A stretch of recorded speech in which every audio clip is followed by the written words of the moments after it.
Hi guys, this is Sarah Ogborn, And Nick Agina. and we're here today to talk about Google Classroom and some of the features once you decide you're ready to start grading all of that classwork that has been turned into your classroom.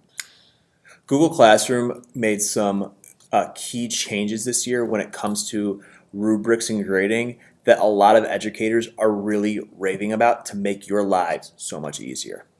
So to start the process, just head over to your Classworks tab, click on that, and you'll find all the assignments that you've posted to Google Classroom. You'll notice in my classroom I have mine set up by topics, and I also have a few outstanding things that are up here on the top that I just didn't quite know where to filter them into. That might drive me crazy later, so I might have to fix it, but for now they're just out there on the top.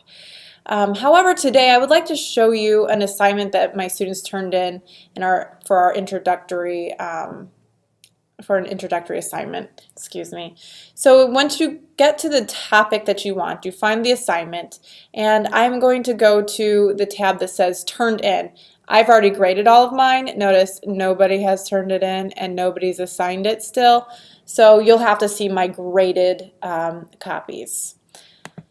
But once you click on it, over here on the left-hand column on this side, when you go to grade it, they'll be sorted by status. First, they'll be by the kids who have turned it in, and second, they'll be by the kids who have not turned them in.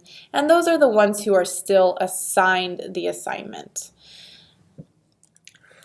What's really nice about the Google Classroom feature is that you can sort your students, whether it be by status, by last name, or by first name as well.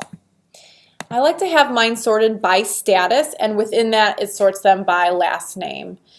And that way it's just easy for me to do a quick spot check to see whether or not the members of my class have turned an assignment in. So we're going to show you what it looks like in the student view for us to be grading it. So if we click a student's assignment, as you can see when Sarah here not only assigned the Google Doc, but students can also upload additional Google Slides, PDFs, or other assignments that can go with the assignment as well. One thing to note is that when I assigned this, I also made a copy of the assignment sheet for every single student. I did that for a purpose. The primary reason was I had a grading rubric on here that I wanted to be able to give some feedback for. One of the great new things, if you're not new to Google Classroom and you've been using it before, one of the great new features is over here on the right-hand side. Both files will be listed, and you can toggle between both of them. You can go back and forth as many times as you like without having to go back all the way over here to the Google Classroom tab that was previously opened. So they've integrated both of these items into one seamless little area. Another new feature is that you're automatically on the suggesting mode versus editing or viewing. This is a really, really great change in my opinion, because I would go to grade essays and all of a sudden I would be editing their essays versus providing feedback. And so now you are automatically just suggesting that feedback. The other big feature that's one of my favorite is you see in the top left-hand corner we have the student's name. There are arrows so that you can toggle between students, not only by selecting like this, but if you're ready to move on to the next student, you can scroll through as needed. Another great option for this is that you could provide a student with feedback. There's a comment bank on the right-hand side where you can, if you find yourself saying the same thing to 5 kids, you can add that comment to your comment bank. You just have to click Add New Comment.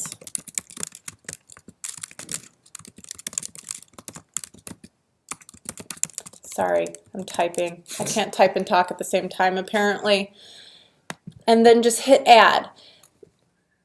The downfall of this is that you can't just click on the comment and it pops up on the Google Doc. You just have to highlight it, copy, and paste. But wait, there's more. So let's say you want to not just put the feedback in the text, but comment like Sarah has done over here. All I have to do is highlight right there. I hit comment. And then for those of you that are very versed in Twitter or other social media, if I just hit the hashtag button, all of the options that are available pop up. I just click comment, and it's there. When you're ready to provide the student with a grade, just leave the comment bank and then you can insert their grade right here in this button. Again, you don't have to toggle and forth back to Google Classroom. Everything is integrated seamlessly into Google Classroom. You can even provide your private comments. Great job.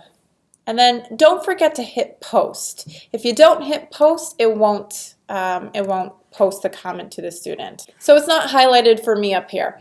So when you're ready to return the assignment, you can either hit this button or you could go back to Google Classroom. Once you've graded everybody's work, you can hit all students and return it to them at the same time. It's up to you how you want to do that. But it will automatically put their grades in for you. So when you're ready to return it, you can do it at that point in time.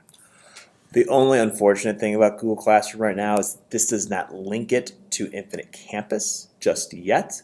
I'm hoping there will be a release in the sometime future, anywhere from a year to 2, that will link this and make our lives so much easier. If you have any questions, be sure to come visit us in the ILC until we move into our new home in the IDEAPad. Take care, Sequoids. Bye. Bye.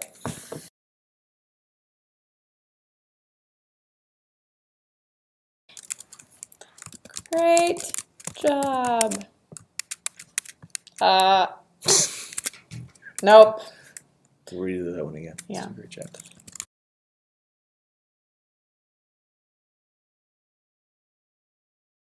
If you have any additional questions about Google Classroom and grading with Google Classroom, please come see us. Start over. It's fine.